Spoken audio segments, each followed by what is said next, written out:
Hello दोस्तों, आप लोग कैसे हैं? उम्मीद है अच्छे होंगे। तो आज के क्लास में हम देखेंगे 11 नंबर क्वेश्चन से 20 नंबर क्वेश्चन तक, जो कि पिछले क्लास में 1 से 10 तक करा दिए थे। तो आज की क्लास में देखेंगे 11 नंबर से 20 नंबर तक जितने भी सारे क्वेश्चन है सब आज खत्म हो जाएंगे। आज का जो प्रश्नावली है 1 का ए जो है वो आज खत्म हो जाएगा, ठीक है। तो अभी तक जो भी हमने पीछे पढ़ा है उसमें कोई डाउट नहीं होना चाहिए, हर एक चीज हमने बता दिया अच्छे से। मैं उम्मीद है कि आपको समझ में आ भी गया होगा। तो आज की क्लास में हम देखेंगे 11 नंबर सवाल से। तो टाइम ना वेस्ट करते हुए हम क्या करते हैं, डायरेक्ट क्वेश्चन पे चलते हैं, ठीक है। जो भी क्वेश्चन हम बताएं, जिस तरीके से बताएं वो चीज अपने दिमाग में आप फिट कर लीजिएगा कि हाँ इस तरीके के क्वेश्चन आएंगे तो हमें ये ही करना है। क्योंकि कुछ क्वेश्चन में आपको ये नहीं समझ में आएगा कि उसमें एलसीएम लेना है कि एचसीएफ लेना है, ठीक है। फिलहाल हम बताएंगे कि कहाँ एचसीएफ लेना है, क्या एलसीएम लेना है। लेकिन अगर उस टाइप के क्वेश्चन आएंगे तो आपको एलसीएम या एचसीएम क्या लेना है वो चीज बताएंगे आपको, ठीक। तो जैसा कि अब 11 नंबर सवाल पे चलते हैं हम लोग 11 नंबर सवाल पे। 11 नंबर सवाल लिखेंगे नहीं, हम पढ़ के बताएंगे आपको, सुनिएगा ध्यान से, ठीक है। दिया है बुक जिसके पास होगा वो देख सकता है, नहीं बुक होगा हम जैसा कि बताएं टेलीग्राम चैनल ज्वाइन कर लीजिएगा, वहां पर हम भेज देंगे सारे क्वेश्चन, ठीक। तो सबसे पहले यहां दिया है कि कह रहा है किसी खेल के मैदान के चारों ओर एक वृत्ताकार पथ है। एक खेल का मैदान है, ये मान लीजिए खेल का मैदान है, और इसके चारों तरफ एक पथ है। पथ मतलब रास्ता है, ये रास्ता है, ये जो है वो रास्ता है, दौड़ने के लिए रास्ता बनाया गया है या चलने के लिए रास्ता बनाया गया है। ये पूरा मैदान है, अंदर मैदान है, चारों तरफ घूमने के लिए रास्ता बनाया गया है, ठीक है। तो चक्कर लगाने के लिए एक पथ मैदान में है। इस मैदान के एक चक्कर लगाने में सोनिया को 18 मिनट लगते हैं। एक लड़की है जिसका नाम है क्या, सोनिया। सोनिया, उसको कितना टाइम लग रहा है, 18 मिनट। सोनिया को कितना टाइम लग रहा है, 18 मिनट, इसका एक चक्कर लगाने में, ठीक है। पहला चीज दिया है। दूसरा क्या दिया है कि जबकि इसी मैदान का एक चक्कर लगाने में रवि को 12 मिनट लगते हैं। यही मैदान है, लंबाई उतनी है, ये रास्ता वही है। एक लड़का है रवि नाम का, उसको कितना टाइम लग रहा है भैया, 12 मिनट। ये जल्दी जल्दी ये रास्ता को तय कर ले रहा है, ठीक है। अब क्या कर रहा है कि मान लीजिए वो दोनों एक स्थान से ही चलना प्रारंभ करें, एक ही दिशा में चलते हैं, तो कितने समय बाद वे दोनों पुनः प्रारंभिक स्थान पर मिलेंगे, ठीक है। तो ये क्वेश्चन है आपका 11 नंबर क्वेश्चन है।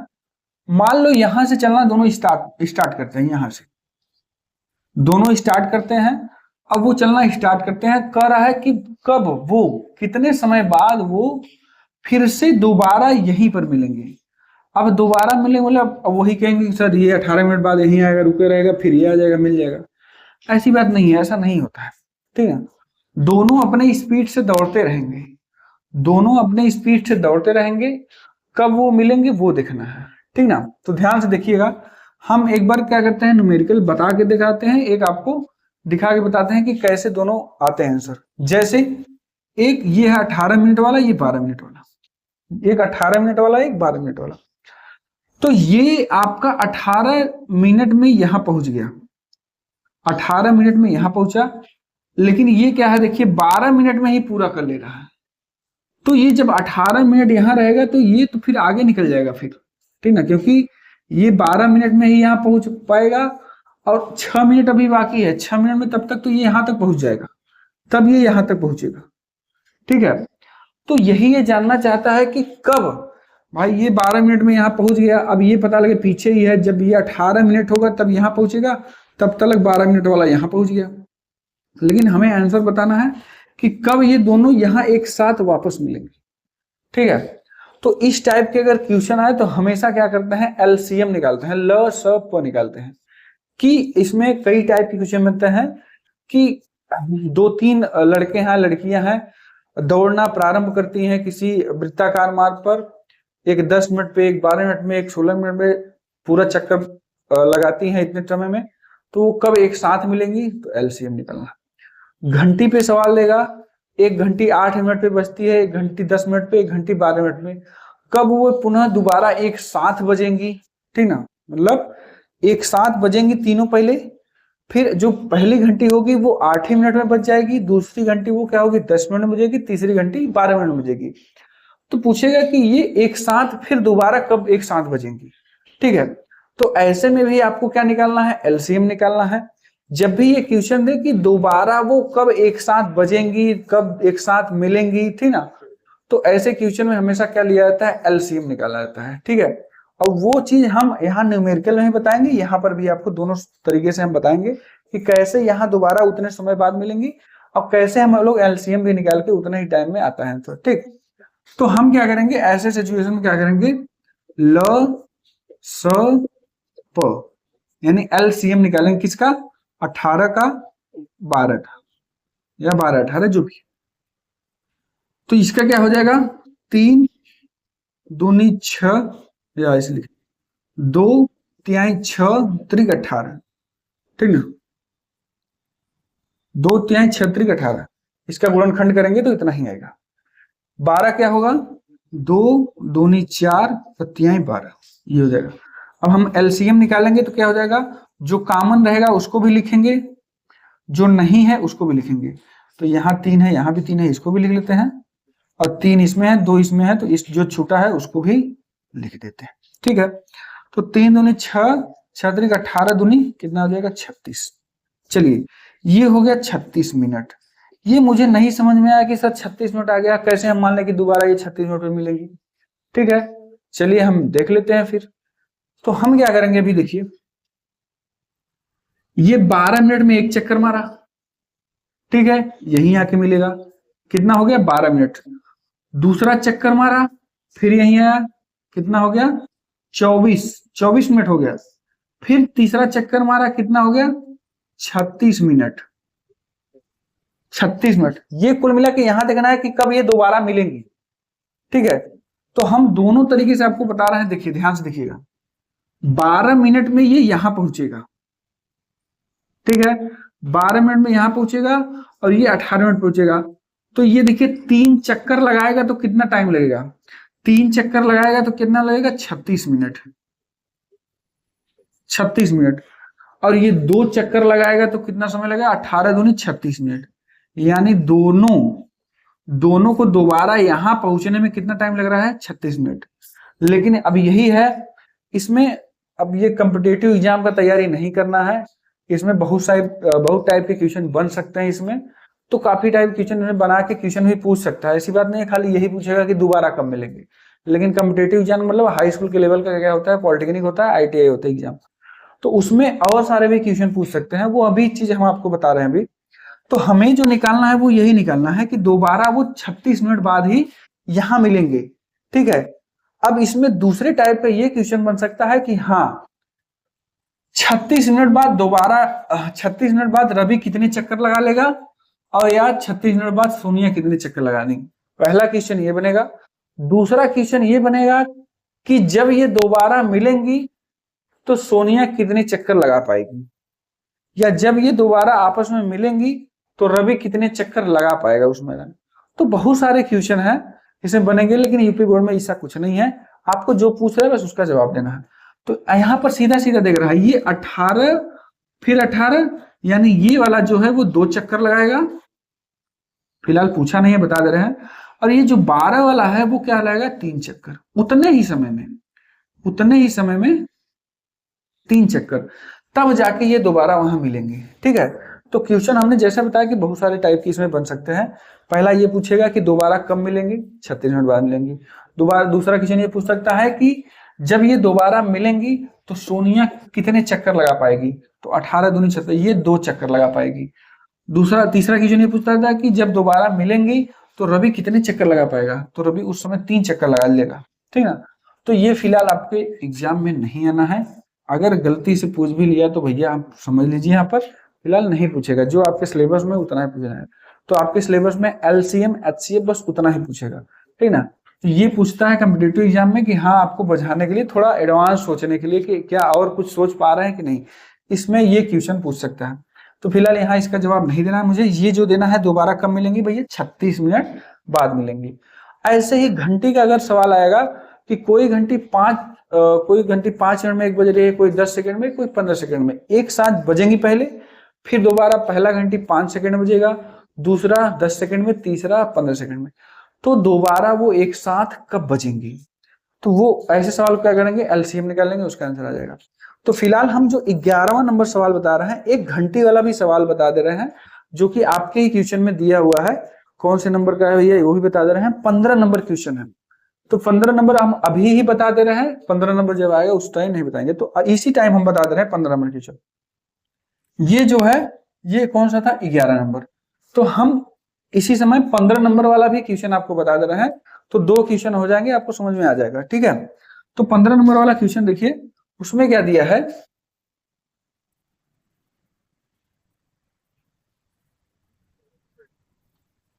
पंद्रह नंबर वाला क्वेश्चन। बाकी जो छूटे हैं हम भी बता रहे हैं, ठीक है, 12 13 14 बता रहे हैं। 15 नंबर वाला क्वेश्चन सेम क्वेश्चन है, इसलिए हम वो चीज बता दे रहे हैं आपको। करा है कि 3 घंटियां हैं, 3 घंटियां मतलब ए बी सी 3 घंटी हैं। तीनों 1 घंटी है 9 मिनट बाद बजती है, और दूसरा क्या है 12 मिनट बाद बजती है, तीसरा 15 मिनट बाद।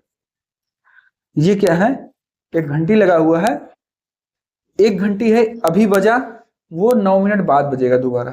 दूसरा घंटी है अभी बजा, वो कितने टाइम 12 मिनट बाद बजेगा। तीसरी घंटी क्या है, अभी बजा, 15 मिनट बाद बजेगा। तो तीनों एक साथ बजी, फिर दोबारा कब एक साथ बजेंगी। तो हम क्या करेंगे, सर्किल के ही माध्यम से वही चीज समझा रहे हैं आपको, सर्किल के ही माध्यम से समझिएगा जो मैदान वाला है। तो हम क्या करेंगे, ऐसे सिचुएशन में क्या करेंगे, उसका एलसीएम निकाल लेंगे, जो टाइमिंग आएगा वही होगा।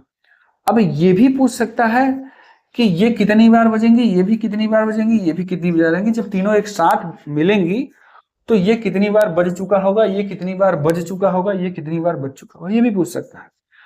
तो ये भी आपको ध्यान देना है। तो हम क्या करेंगे, ये 3 घंटियां हैं, अब उसका क्या निकालेंगे, ल स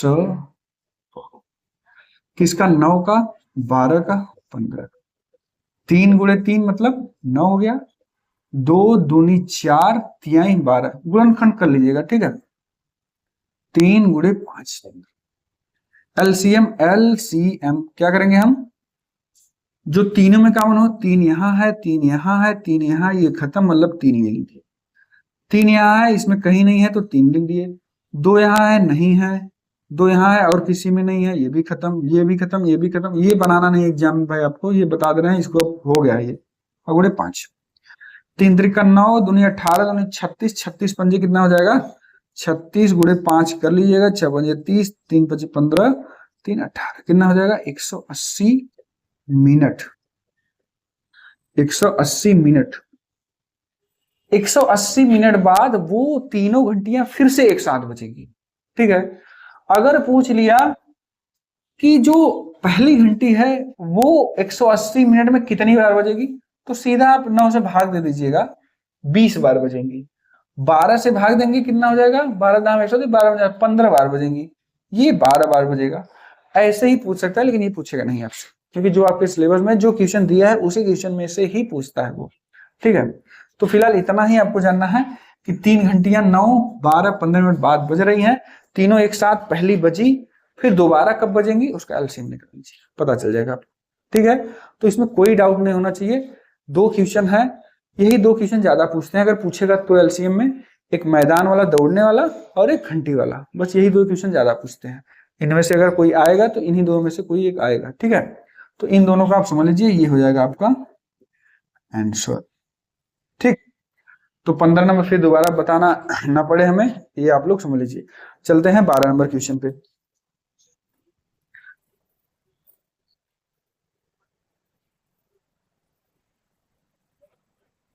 12 नंबर क्वेश्चन भी एक तरीके से बता दिया गया है, फिर भी हम बता दे रहे हैं, इसमें बहुत ज्यादा दिमाग नहीं लगाना है।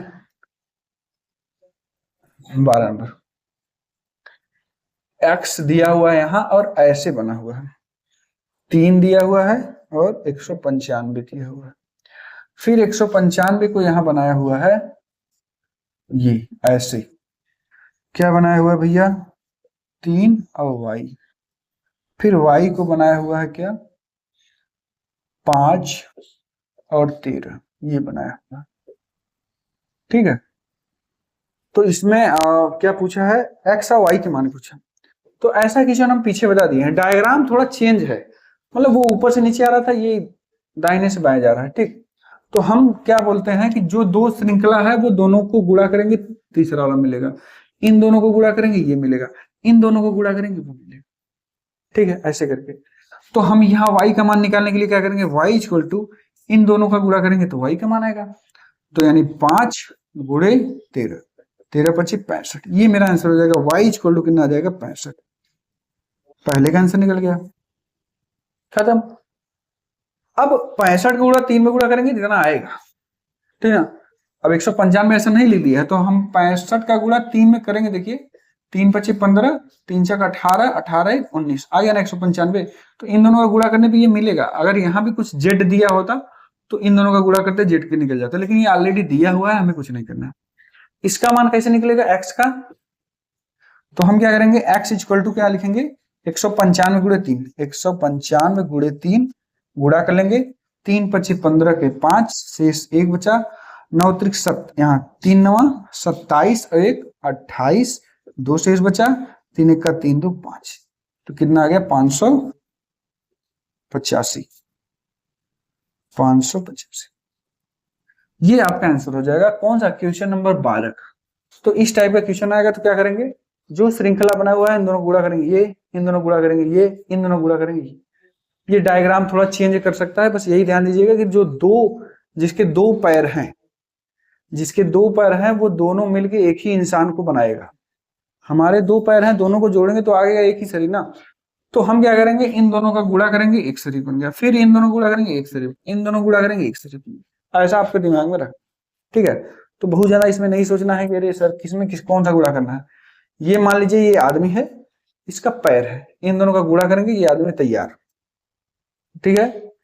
ये आदमी है, इन दोनों का ये इस आदमी के दोनों पैर है, इन दोनों का गुणा करेंगे, ये आदमी तैयार, ठीक है। ये आदमी है, इन दोनों का पैर गुणा करेंगे, ये आदमी तैयार। ये चीज आपको शुरू, ठीक है। इसी टाइप का क्वेश्चन 14 नंबर है। अब 14 नंबर भी बताना पड़ेगा, तब तो बेकार ही इतना सब बताना। इसमें थोड़ा सा टफ है, टफ का मतलब इसमें अभी तो गुणा करके निकाल लेते हैं, उसमें थोड़ा सा दिमाग लगाना, इसलिए हम बता दे रहे हैं आपको, ठीक है। तो आगे देखते हैं हम कौन सा, 14 नंबर। अभी 13 नंबर क्वेश्चन छूटा है भाई। तो जो जो टाइप के एक दूसरे के एकदम रिलेटेड है वही हम बता दे रहे हैं ना पहले, क्योंकि वो दोबारा फिर वही चीज मैं बताना पड़े आपको। तो ध्यान से देखिए, फिर वही चीज दिया है, एक्स दिया है, ये 14 नंबर, ये बनाया हुआ है 2, इसके 2 पैर है और एक 381। तो सीधा दिख रहा है, इन दोनों गुणा करेंगे एक्स का मान आ जाएगा, पता चल गया पहले से।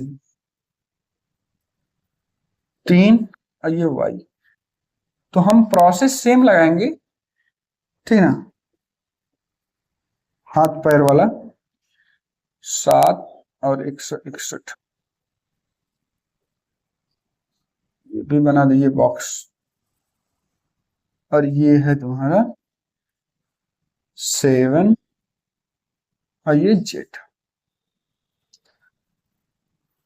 ये आपके एग्जाम में क्वेश्चन दिया रहेगा, इसको सॉल्व करना रहेगा। कहेगा एक्स वाई जेड का मान लीजिए, एक्स वाई और जेड का मान ज्ञात करें, ठीक है। तो एक एक करके बता रहे हैं, उसको सॉल्व करना है एक एक तरीके से। हाँ, ये एग्जाम में क्वेश्चन भी आप लिख सकते हैं, मतलब ये जो डायग्राम बनाया रहेगा एग्जाम में आप लोग बना दीजिएगा, उससे एग्जामिनर को ये लगेगा कि हाँ क्या पूछा है और आप किस चीज का जवाब दे रहे हैं, ठीक है। ऐसा नहीं है सर ये क्वेश्चन है इसको हम छोड़ दिए, डायरेक्ट हम सॉल्व करना स्टार्ट किए। ये डायग्राम है, इसको बना लीजिएगा। क्वेश्चन अगर होता, कोई चीज लिखा होता तो आप नहीं लिखते, चलता, ठीक। तो हम क्या बोलते हैं, इन दोनों का गुणा करेंगे, ये मिलेगा 7 और गुणे जेड का गुणा करेंगे तो क्या मिलेगा 161। यही बोल रहे हैं हम, दोनों का गुणा करेंगे 161 मिलेगा। भाई हर क्वेश्चन में हमने यही बताया ना।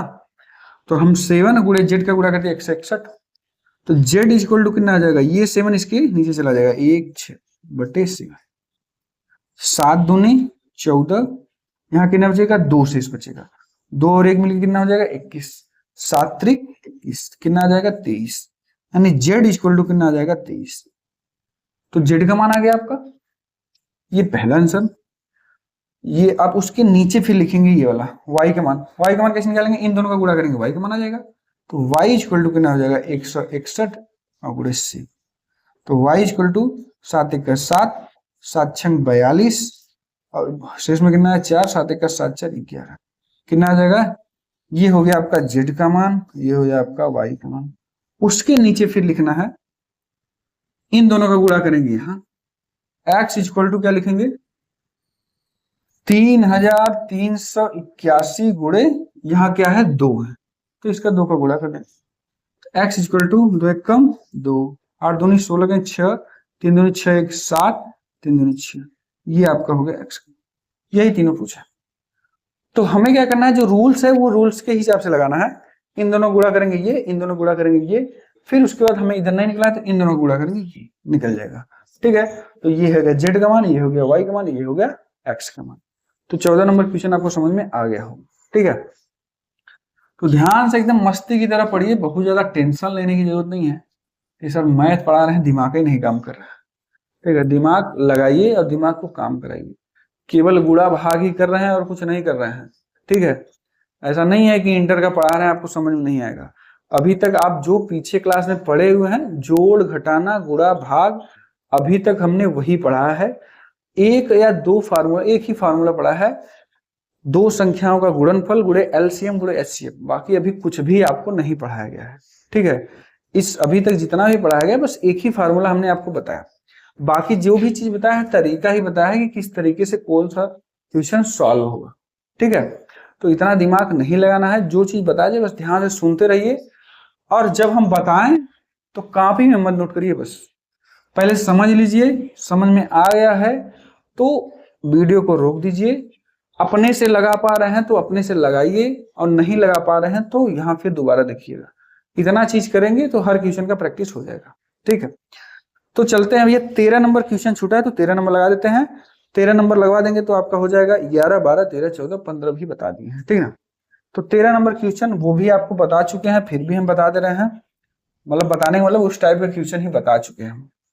ठीक है, लेकिन एक एक क्वेश्चन, कोई भी क्वेश्चन छोड़ेंगे नहीं, हर एक क्वेश्चन लगवाया जाएगा आपसे। ठीक, दिया है 13 नंबर, व्याख्या कीजिए।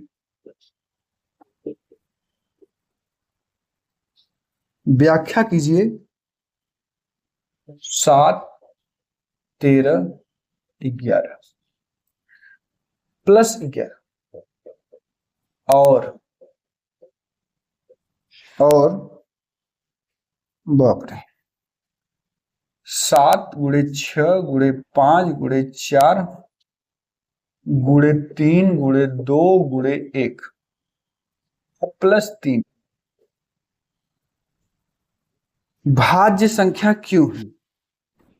मतलब ये पहले बता दिया कि ये भाज्य संख्या है, क्यों है वो बताना। क्यों है, अगर भाज्य संख्या क्यों है, क्योंकि किसी भी संख्या से कट जाएगा इसलिए भाज्य संख्या है। अब किस संख्या से कटेगा वही निकालना है। ठीक है, क्योंकि भाज्य संख्या वही संख्या होती है जो किसी संख्या से कट जाती है या विभाजित हो जाती है।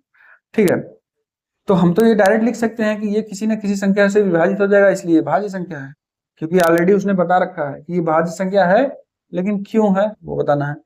तो हमें वो बताना है क्यों है, क्योंकि ये किसी संख्या से कटेगा, किसी संख्या से कटेगा वही संख्या तो निकालना है। अगर वही पता हो जाएगा तो हम बता देंगे कि इस संख्या से ये विभाजित हो जाएगा इसलिए भाज्य संख्या है।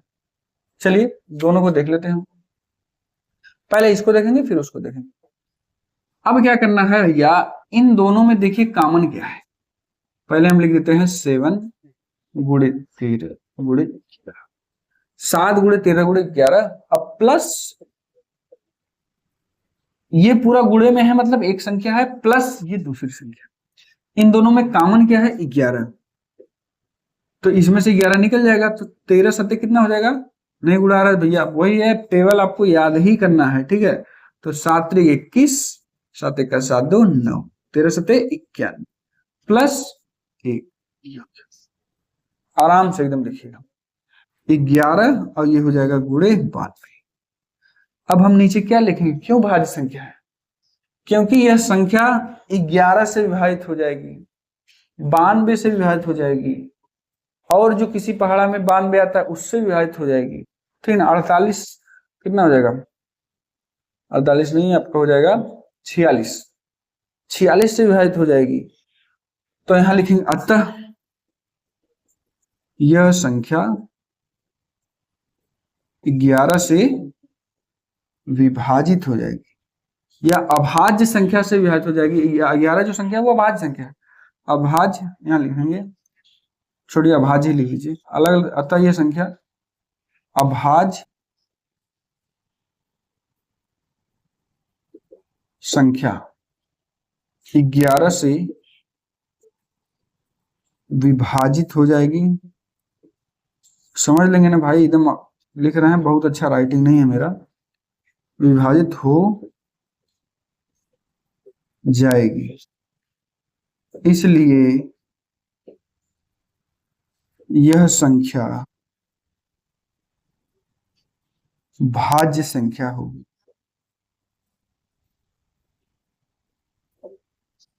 भाज्य संख्या है। सेम वही चीज वहां भी करना है, ठीक है। क्या करना है, दोनों में 3 कॉमन है तो 3 कॉमन ले लेंगे। यहां बचेगा 7 गुणे 6 गुणे 5 गुणे 4, 3 नहीं रहेगा 2, ठीक है, प्लस निकल जाएगा 1। गुणा कर लीजिए भैया, तो इसको गुणा करेंगे कितना हो जाएगा, 7 छके 42, ठीक है। अब 42 पंजे कितना हो जाएगा, 42 पंजे कितना हो जाएगा भैया, 4 पंजे 20 और 2 पंजे 10, कितना हो जाएगा 210। गुणा करके लिख लीजिए भैया, 42 गुणे 5 10, हाथ में है 4 पंजे 20 1 210। फिर उसके बाद 7 छके 42 पंजे 210, 210 पंजे 5 के गुणा करेंगे 0, 5 1 का 5 5 2 10, 1050। 1050 का दुगुना करेंगे कितना हो जाएगा 2100। 2 का गुणा करेंगे, ये 0 5 10 के 0 1 और ये 2 हो जाएगा, तो ये हो जाएगा आपका 2100। अब प्लस 1 इसको मिटा दे, 3 गुणे 2101। अब क्या लिखेंगे, वही चीज कि यह एक संख्या अभाज्य संख्या 3 से विभाजित हो जाएगी, इसलिए यह संख्या भाज्य संख्या है। सेम यही चीज लिखना है, बस जहां 11 है वहां 3 लिख दीजिएगा बस, और कुछ नहीं, ठीक है। तो ये क्वेश्चन भी आपको समझ में आ गया होगा, क्योंकि ऐसा क्वेश्चन हमने पीछे कराया था और एक एग्जाम्पल में भी सेम क्वेश्चन था। अभी क्वेश्चन नंबर हम बता दे रहे हैं, 10 नंबर क्वेश्चन हमने बताया और एग्जाम्पल में आपको हमने बताया था 19 नंबर एग्जाम्पल में। तो कुल मिला के 3 क्वेश्चन हो गए, एक एग्जाम्पल में 2 प्रश्नावली में, ठीक है। तो 15 नंबर तक क्वेश्चन आपका सॉल्व हो गया, ठीक है। तो 5 क्वेश्चन इस चैप्टर में और बचे हैं, उसको भी हम लोग देख लेते हैं आसानी से। तो ये क्वेश्चन अगर समझ में आएगा तो अपने से नोट डाउन कर लीजिएगा। ये हिंदी वाला मैटर इंपॉर्टेंट है, ठीक है, ये बहुत ज्यादा इंपॉर्टेंट नहीं है, ये इंपॉर्टेंट है, जो आपको लिखना है वही चीज यहाँ भी लिखना है, ठीक। तो चलिए देखते हैं 16 नंबर, चलिए देखते हैं 16 नंबर क्वेश्चन। 16 नंबर क्वेश्चन में देखिए क्या पूछा है, दिया है, देखिए एक कैंटीन में 144 कार्टून कोक के हैं। 144 कार्टून, कार्टून मतलब जानते हैं कि कोक मतलब कोका कोला जो आता है पीने वाला, तो इतने कार्टून भरे हुए हैं, ठीक ना। कोक के कितने हैं, कोक के 144 कार्टून, कोक के कितने हैं 144 कार्टून हैं, तथा 90 कार्टून पेप्सी के, पेप्सी के, पेप्सी के कितने हैं 90 कार्टून, 90 कार्टून पेप्सी के। और पूछा गया है यदि प्रत्येक समय पेय की गड्डी समान ऊंचाई की है तो समान कार्टून रखे हैं, तब प्रत्येक गड्डी के कार्टून की अधिकतम संख्या हो। तो हम बताना चाहते हैं ये क्या पूछ रहा है, कोक के 144 कार्टून है और इसके 90 कार्टून है, ठीक है। कह रहा है कि इस 144 कार्टून को हम कैसे रखें और 90 कार्टून को भी हम लोग ऐसे रखें कि ये जो रखा जाएगा वो क्या रहेगा, समान ऊंचाई की होगा, ऐसा बड़ छोट मतलब ज्यादा कम नहीं रहेगा। ज्यादा मतलब 144 कार्टून है तो ये ऊपर तक जाना चाहिए, लेकिन ये नहीं कर रहा है। इसकी जो लाइन है ये जैसे 1 2 ऐसा कार्टून रखा है, ये मान लीजिए किसका है, कोक का, कोक का कार्टून रखा है, ठीक है। और ये क्या है, ये कोक है और ये पेप्सी, पेप्सी पेप्सी के भी कार्टून ऐसे रखे हैं, ठीक है। लेकिन ये जब रखा जाएगा तो ये समान ऊंचाई की होनी चाहिए। लाइन से मतलब नहीं है ये कोक वाला कितने लाइन में रखे हैं, पेप्सी वाला कितने लाइन में है, लेकिन जितना भी लाइन बनाई है हमसे मतलब नहीं है, समान ऊंचाई की होनी चाहिए, ठीक है। तो ऐसे में क्या करना है आपको, मसप निकालना है, एलसीएम मतलब एचसीएफ। जब भी समान मतलब ये पूरा कॉमन होना चाहिए। कॉमन किसमें लिया जाता है, कॉमन वाली संख्या किसमें मिलती है, एचसीएफ में, ठीक है। तो जो कॉमन मिलेगा वो क्या होगा, कितने कार्टून रखे हैं, जो संख्या बचेगा उतने लाइन बनेंगे। ध्यान से देखिएगा, हम जो बताना चाहते हैं वो ध्यान समझिएगा।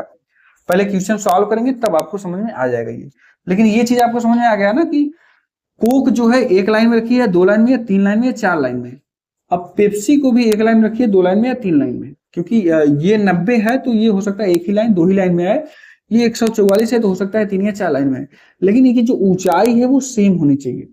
तो ऐसे कंडीशन में ऐसा क्वेश्चन पूछा जाता है तो हमेशा क्या निकालते हैं, एचसीएफ, जो समान हो। समान मतलब जब इनका गुणनखंड करेंगे तो दोनों में समान संख्या कौन सा मिलेगा, कॉमन संख्या कौन मिलेगा। एचसीएफ में ही कॉमन लेते हैं या समान संख्या लेते हैं, एलसीएम में नहीं। एलसीएम में जो होता है वो भी लेते हैं, जो नहीं होता है उसको भी ले लेते हैं, तो सब गड़बड़ हो जाएगा।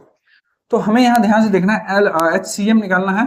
एचसीएफ 144 नहीं आ रहा है तो क्या करेंगे, इसका गुणनखंड करेंगे। 2 से 14, 2 4, फिर 2 से काटेंगे 36, 2 72, फिर 2 से काटेंगे 18, फिर 2 से काटेंगे 9, फिर 3 से काटेंगे 3 3 का 9, फिर 3 से काटेंगे 1। तो 1 2 3 4, ठीक है। हम इसको मिटा दे रहे हैं, हम लिखेंगे 1 2 3 4 3, ये हो गया 144 का। 90 का भी निकाल लीजिए। 2 45, 3 1 का 3, 3 बचे 15, फिर 3 बचे 15, फिर 5 1 का 5। तो 90 का कितना हो जाएगा, 2 गुणे 3 गुणे 3 गुणे 5। एचसीएफ निकालना है। हम इसको भी बता रहे हैं कौन कितने लाइन में होगा, वो सेम ऊंचाई के होंगे। 2 कॉमन है तो एचसीएफ में हम क्या लिखेंगे, 2। 3 ये कॉमन है, ये कॉमन है, गुणे 3, यहां भी 3 कॉमन है, यहां भी, ठीक है। 3 3 का 9, 2 18। अब ये 18 क्या आया, ये 18 आया कि एक लाइन में 18 कार्टून रखेंगे तो वो सारे कार्टून एक लाइन में आएंगे। देखिए हम कैसे बताते हैं। तो ये हो जाएगा 18। अब हमें क्या बता रहे हैं आपको, ध्यान से समझिएगा। अगर एक लाइन में 18 18 बंडल रखेंगे, 18 18 बंडल रखेंगे तो हमारा जो ऊंचाई होगा सबका सेम होगा। जैसे देखिए 1 2 3 4 5 6 7 8, ध्यान से देखिए। ये है आपका कोक का, ये कितने हैं टोटल, 1 2 3 4 5 6 7 8, 8 लाइन है। और एक लाइन में कितने हैं, 18 कार्टून रखे हैं, सब में 18 18 कार्टून रखे हैं। तो 18 गुणे 8, 18 गुणे 8, तो 8 अठाई 64 और 8 1 का 8, 8 6 14। ये टोटल कितने कार्टून हो गए, 144 कार्टून, ठीक है। कितने में है, 18 18 कार्टून सब में रखेंगे। अब ऐसे रख लीजिएगा भाई, ठीक। अब आया नंबर किसका, पेप्सी का। अब पेप्सी में भी 18 18 कार्टून रखेंगे, वो भी देखेंगे सेम ऊंचाई का। देखिए 18 इसमें, 18 दूनी 36, 18 त्रिक 54, 18 चौक 72 और 18 पचे 90। ये 5 लाइन, 5 गुणे 18। तो देखेंगे, अब देखिए अब कार्टून सब में 18 18 18 18 कार्टून सबके ऊपर रखा गया है तो ऊंचाई सबका सेम आएगा ना फिर। हाँ लाइन बढ़ जाएगा, लाइन मतलब ये 5 लाइन में है, ये 8 लाइन में पूरे कॉलम में रखा जाएगा। तो यही आपसे पूछ रहा है कि अधिकतम कितने कार्टून रखे जाएं कि जो दोनों के कार्टूनों की जो ऊंचाई रहेगी वो सेम रहेगी। तो सेम का मतलब यही है कि दोनों में ऐसी कौन सी संख्या कॉमन है कि ऐसे ऐसे हम रखते चले जाएं, कितनी लाइन बने उससे मतलब नहीं है, लाइन कितनी है उससे मतलब नहीं है, लेकिन ऊंचाई सेम होनी चाहिए। तो क्वेश्चन को ये समझाना है कि 144 कार्टून है और 90 कार्टून है, दोनों अलग अलग हैं। कह रहा है कि मैक्सिमम कितने कार्टून रखें, अगर उससे एक ज्यादा करेंगे या उससे कम करेंगे तब ये जो लाइन है या जो ऊंचाई रहेगी वो ऊपर नीचे हो जाएगी। तो मैक्सिमम कितने कार्टून रखें कि ऊंचाई सबकी सेम रहे। तो HCF निकालेंगे तो आपको पता चल जाएगा कि हाँ 18 कार्टून रखेंगे तो सबकी ऊंचाई क्या होगी, सेम होगी। ठीक है, तो इस क्वेश्चन को ध्यान से समझिएगा, ऐसा क्वेश्चन आए तो हमसे क्या करना है, उसको HCF निकाल के उसका आंसर देना है। लिखेंगे नीचे, अतः प्रत्येक कॉलम में 18 कार्टून रखने पर कोक की और पेप्सी की जो ऊंचाई होगी, कार्टून की ऊंचाई जो होगी वो समान होगी। ठीक है, ये लिख सकते हैं आप। ये था आपका 16 नंबर क्वेश्चन। 17 नंबर क्वेश्चन में देखिए क्या क्या है। एक फल विक्रेता के पास 990 सेब है। वही क्वेश्चन है, घुमा फिरा के वही पूछ रहा है। फल विक्रेता के पास सेब कितने हैं, 990, पहला चीज ये। और संतरे कितने हैं, 945। संतरा कितना है, 945, ये हो गया। ठीक है, अब इसको ध्यान समझना है। कह रहा है कि वह इनको एक टोकरी में रखना चाहता है, एक टोकरी में रखना चाहता है सेब और संतरे को, मतलब कुल मिला के एक ही टोकरी में नहीं रखना चाहता है, टोकरी बहुत है, मतलब एक टोकरी में ऐसे सजा के रखना चाहता है। ठीक है, ऐसे करके रखना चाहता है, बहुत सारे टोकरी एक टोकरी में रखना चाहता है। प्रत्येक टोकरी में दो फल में से, दो फल हैं, एक सेब है एक संतरा है। कह रहा है जितने भी टोकरी हो प्रत्येक टोकरी में दो फल में से एक फल सम संख्या में लेना है। अब कम से कम कितनी टोकरियां में कितने फल रखे जा सकते हैं। अब वही चीजें ध्यान समझिएगा। एक फल जो है वो सम संख्या में होगा, सम संख्या मतलब 20 रहेगा या 30 रहेगा या 22 रहेगा, मतलब वो एक एक जो फल रहेगा वो सम संख्या में रहेगा, जो दूसरा फल रहेगा वो विषम संख्या में रहेगा, चलेगा। लेकिन कह रहा है कि कम से कम कुल कितने टोकरी में वो रखे जाएंगे। तो फिर वही चीज पूछ रहा है, कम से कम मतलब इसमें जो कॉमन मिले दूसरे में जो कॉमन मिले उतने ही टोकरी होंगे, बाकी सब जो संख्या रहेंगी वो फल रहेंगी। तो हम क्या करेंगे ऐसे सिचुएशन में, इसमें भी HCF निकालो। HCF 990 का, ठीक है, 990 का और 945। अभी इसको भी आपको हम समझा दे रहे हैं क्या ये पूछना चाहता है। चलिए देखते हैं 990 का हम लोग क्या निकालेंगे, गुणनखंड। 2 से काटेंगे, 2 चौक 8, 19 आ गया, 2 9 18, 2 5 10।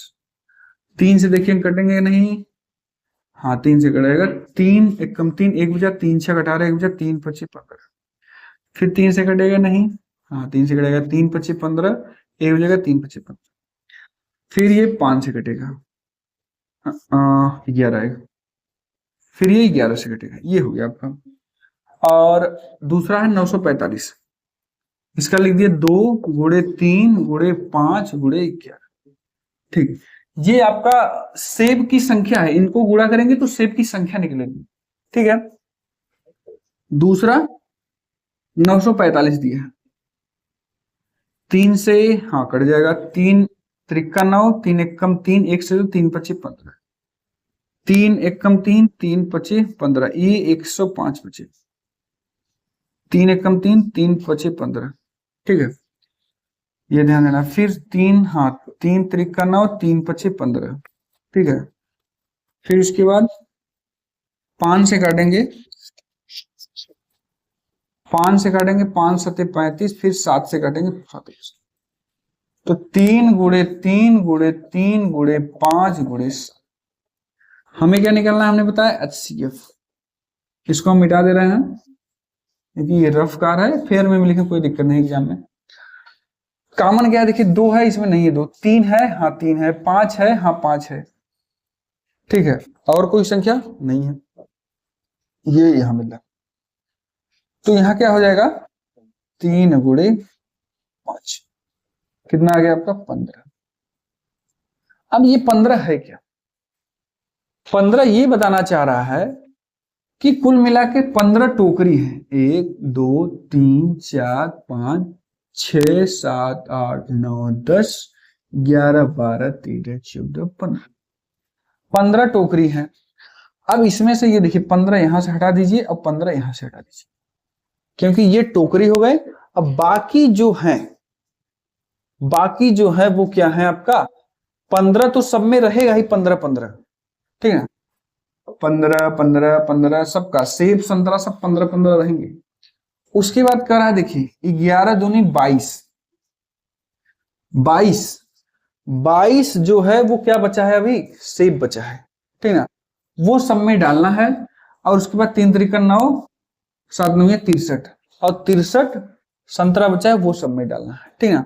तो ऐसे करेंगे आपका एक जो फल रहेगा वो सम संख्या में आएगा, एक फल जो रहेगा वो विषम संख्या में आएगा, वो सब में आप भर के देख सकते हैं। तो यहाँ इतना डिटेल्स में नहीं पढ़ना है, क्या पूछना है क्या भरना है। कुल मिला के ये हम बताना चाहेंगे कि ये जो टोकरी पूछ रहा है कि कम से कम टोकरी की संख्या कितनी होगी, तो जो दोनों में कॉमन रहेगा उतना टोकरी जब रहेगा तो इतनी संख्या में सब में सेब संतरे भर देंगे, बाकी जो संख्या में बचा रहेगा सेब संतरा वो सब में रख दिया जाएगा। तो सब में आप देखेंगे किसी में सम और एक में विषम, मतलब करा है कि एक से मतलब एक फल सम में होना चाहिए, एक दूसरा फल सम में भी रहेगा चलेगा, विषम में भी रहेगा तो चलेगा। तो इतना वही चीज बताना है, इतना डिटेल्स में नहीं पढ़ना है। इस क्वेश्चन में क्या करना है, अगर ऐसा क्वेश्चन आएगा तो हमें HCF निकालना है। टोकरी पूछा है, कम से कम कितनी टोकरी होंगी जिसमें कि एक फल सम संख्या में रखा जा सके, एक फल सम या विषम में, दोनों में कोई भी हो एक संख्या रखा जा सके, ठीक है। तो इस समय हम लिखेंगे क्या, अतः कम से कम 15 टोकरी होनी चाहिए जिससे कि एक फल सम संख्या में रखा जा सकता है और एक फल विषम संख्या सम संख्या दोनों में रखा जा सकता है, ठीक ना। ये आपको लिखना है क्वेश्चन, ठीक है। तो ये चीज आपको समझना, इसमें देखिए बहुत हौच पौच है, तो हौच पौच में कुछ आपको समझना नहीं है। देखिए इतना सेब दिया है, इतना संतरा दिया है, कह रहा है कि कम से कम टोकरी की संख्या। अब वही चीज हमने बताया ना कि इन दोनों से रिलेटेड कोई चीज पूछा होता तो डायरेक्ट आपको समझ में आता, लेकिन ये पूछा है टोकरी। जैसे उसमें क्या पूछा था कि कितने मैक्सिमम कार्टून रखे जा सकते हैं वो समान हो, इसमें कितने टोकरी हो कि सारे में समान संख्या में आ सके। मतलब क्वेश्चन घुमा फिरा के वही पूछा जाना चाहिए इसमें, या पूछ रहा है कि कितने टोकरी हो कि सब में समान फल आए, समान फल आए और सब में एक फल सम संख्या में दूसरी संख्या विषम संख्या में हो, ठीक ना फल। तो समान वहां भी पूछ रहा था, समान यहाँ भी पूछ रहा है कि समान संख्या में हो, तो इसलिए यहां पर हमने भी HCF निकाला है, ठीक है। तो अगला क्वेश्चन फिर देखते हैं, 16 नंबर कितना कौन सा क्वेश्चन था, 17 नंबर क्वेश्चन। हम अब देखेंगे कौन सा 18 नंबर क्वेश्चन।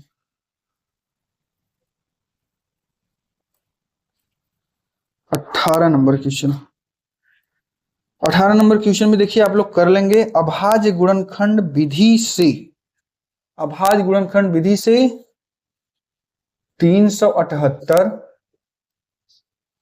180 और 420 ये तीन संख्या दिया है।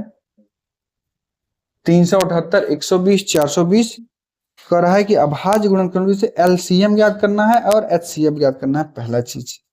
तो हम इसको बता दे रहे हैं, आपको होमवर्क में करना है। पहले क्या करना है, इसको LCM निकालना है, HCF तो हम क्या बताए हैं LCM के लिए और HCF के लिए, ठीक है। हम क्या करेंगे, पहले तीनों का गुणनखंड निकालेंगे। यहाँ छोड़िए, तीनों का गुणनखंड निकालिए। मान लीजिए अब बता रहे हैं, आप लोग होमवर्क में करिएगा कि हर एक चीज हम ही बताएंगे, तो आप लोग बैठ के खाली वीडियो देखेंगे। तो LCM और HCF, ठीक है। अब तीनों का गुणनखंड हमने बताया कैसे निकाला जाता है, तीनों का निकालेंगे हम लोग और तीनों का लिख लेंगे।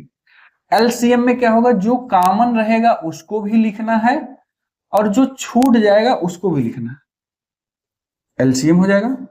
HCF में जो केवल तीनों में कॉमन हो वो हो जाएगा HCF। ये आपका आंसर हो जाएगा पहला। उसमें आगे और एक चीज पूछा है कि इन तीनों संख्याओं का LCM गुणे HCF तीनों संख्या गुणनफल के बराबर होगा। तो कह रहा है कि इन तीनों संख्याओं का गुणनफल, यहां लिखेंगे जहां तक अभी तक हम लोग लिखते थे तीन दोनों संख्या का गुणनफल, अब लिखेंगे तीनों संख्याओं का गुणनफल बराबर कर रहा है LCM गुणे HCF। ये आपको बताना है, ये होता नहीं है। होता क्या है, दो संख्याओं का गुणनफल बराबर LCM गुणे HCF होता है, लेकिन ये कह रहा है कि तीनों संख्याओं का गुणनफल LCM HCF के गुणनफल के बराबर है कि नहीं है, ये आपको बताना है। तो हम क्या करेंगे, इसका तीनों का गुणा यहां करेंगे, फिर क्या करेंगे, जो LCM HCF आएगा इन दोनों का गुणा यहां करेंगे। अब हम देखेंगे कि क्या दोनों बराबर आ रहे हैं, तो अगर बराबर आ गए तो लिखेंगे हाँ, तीनों संख्याओं का गुणनफल बराबर LCM गुणे HCF के बराबर है। और नहीं आएगा, दोनों बराबर, दोनों side left hand side right hand side बराबर नहीं आएंगे, तो लिखेंगे अतः तीनों संख्याओं का गुणनफल उसके LCM गुणे HCF के बराबर नहीं है। ये चीज आपको होमवर्क में करना है, बहुत ध्यान से मत सुनिएगा, इसको सॉल्व भी करना है, ठीक है। तो यह ध्यान दीजिएगा, क्योंकि पिछली वीडियो में एक बच्चा कमेंट किया था सर पढ़ के मजा आ गया, तो मजा नहीं लेना है भाई। तो अभी तक जो मजा लिए हो पीछे या समझ में आ रहा है, तो अभी मजा नहीं लेना है, मजा के साथ साथ क्वेश्चन भी सॉल्व करना है।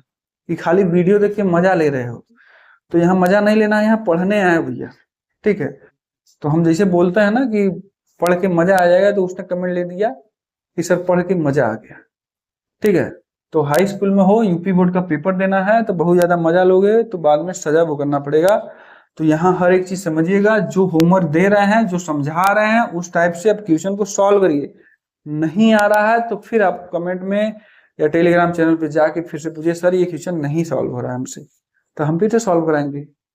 लेकिन अगर मजा लेना है तो फिर सॉल्व करिए या नहीं करिए, मजा तो आएगा ही, ठीक है। लेकिन जितना सॉल्व कराना है उसमें आपको मजा आएगा, ठीक है। तो जो घर पे होमवर्क में दे रहे हैं उसमें भी मजा मत लीजिएगा, बाकी क्लास में तो मजा आना ही है भाई, कोई दिक्कत नहीं है, मजा लीजिए, आराम से मैथ पढ़िए, मजा लेते लेते सब मैथ खत्म हो जाएगा। हाँ अभी तो स्टार्टिंग है, आगे पढ़ेंगे तो मजा आएगा, ठीक है। चलिए भैया 19 नंबर क्वेश्चन, ये भी नहीं बताएंगे हम लोग, सब होमवर्क देना, क्योंकि ये क्वेश्चन हम एक ही क्वेश्चन 10 बार बताएंगे तो फिर मजा खराब हो जाएगा, ठीक है। अब कहेंगे, जो कमेंट किया हो कहेंगे सर मजा हम क्यों लिख दिए। तो ध्यान से देखिएगा, दिया है गुणनखंड विधि द्वारा 256 और 36, दोनों का कह रहा है कि इसका HCF ज्ञात करना है, LCM ज्ञात करना है। तो आसान है भाई, 256 का 36 का LCM HCM नहीं निकाल सकते हो, इसका गुणनखंड करके लिखना है, इसका गुणनखंड HCF LCM। HCF जो दोनों में कॉमन हो वह लिखना है, यहां लिखेंगे कॉमन वाला, और HCF कॉमन और गुणे जो बचा रहेगा वो, ठीक है, वो लिखना है। तो हो गया LCM, और गुणा करके यहां लिख देना, हो गया। अब फिर बाद में क्या कर रहा है, सत्यापित कीजिए कि HCF गुणे LCM बराबर दोनों संख्याओं का गुणनफल। यही तो इस चैप्टर में एक फार्मूला है खैर, दोनों संख्याओं का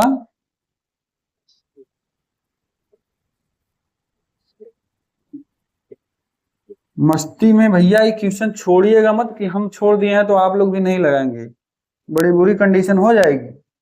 तो ध्यान से समझिएगा, जो हम बता रहे हैं आपको सॉल्व करना ही करना है भाई। अगर गधे रहना है तो गधे रहो, कोई दिक्कत नहीं है, और जिसको घोड़ा बनना है तो सॉल्व तो करना पड़ेगा, ठीक है। ऐसा नहीं है कि बस जो सॉल्व करा रहे बस हाँ सर हाँ सर हाँ सर, जो हम होमवर्क दे दिए हैं सब हाँ सर हाँ सर हाँ सर, ऐसा कुछ नहीं है, सबको सॉल्व करना है भाई, ठीक है। तो हम क्या करेंगे, LCM जितना आएगा यहाँ रखेंगे, HCF जितना आएगा यहाँ, LCM जाएगा यहाँ, और दोनों संख्याओं का गुणनफल यहाँ करेंगे। अगर दोनों साइड बराबर आएंगे लिख देंगे अतः LCM गुणे HCF बराबर दोनों संख्या का गुणनफल बराबर है, ठीक है। वही तो सत्यापित करना है। अगला नंबर है 20 नंबर क्वेश्चन, इसको बताएंगे भाई, क्योंकि इस टाइप का क्वेश्चन अभी नहीं किया। तो ये भी मुझे उम्मीद है आप लोग लगा ले जाएंगे, प्रयास करिएगा जरूर, छोड़िएगा मत क्वेश्चन, कोई भी क्वेश्चन छोड़ेंगे तो बाद में आपको दिक्कत होगी, ठीक है। तो क्वेश्चन जरूर सॉल्व करिएगा, नहीं आएगा तो हम हैं भाई, कोई दिक्कत नहीं है, ठीक। चलिए 20 नंबर क्वेश्चन देखते हैं। कहेंगे सर पढ़ा नहीं रहे हैं, कुल बस होमवर्क देते हैं। 2 क्वेश्चन होमवर्क दिए हैं भैया, बहुत ज्यादा उड़ने की जरूरत नहीं है। 2 ही क्वेश्चन दिए हैं, उतने में हालत ना खराब करो तुम लोग। दिया है 2 संख्याएं, 2 संख्याएं कितने अनुपात में दिया है? 2:3 में दिया है। 2:3 में के अनुपात में है।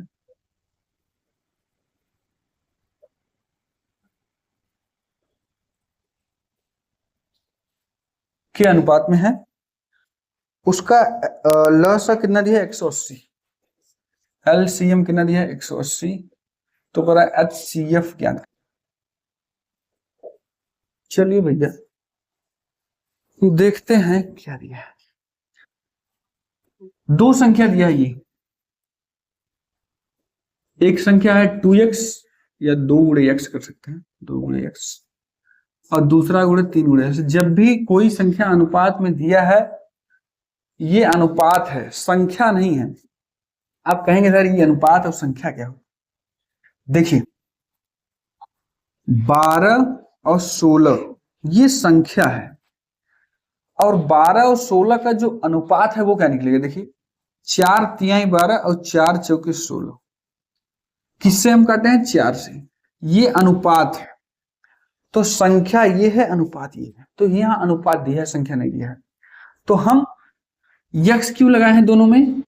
क्योंकि अगर अनुपात से संख्या में कोई चीज बनाना है तो कोई एक संख्या रहता है कि ऊपर नीचे गुणा करेंगे संख्या वही बनेगा, लेकिन वो संख्या मुझे नहीं पता है।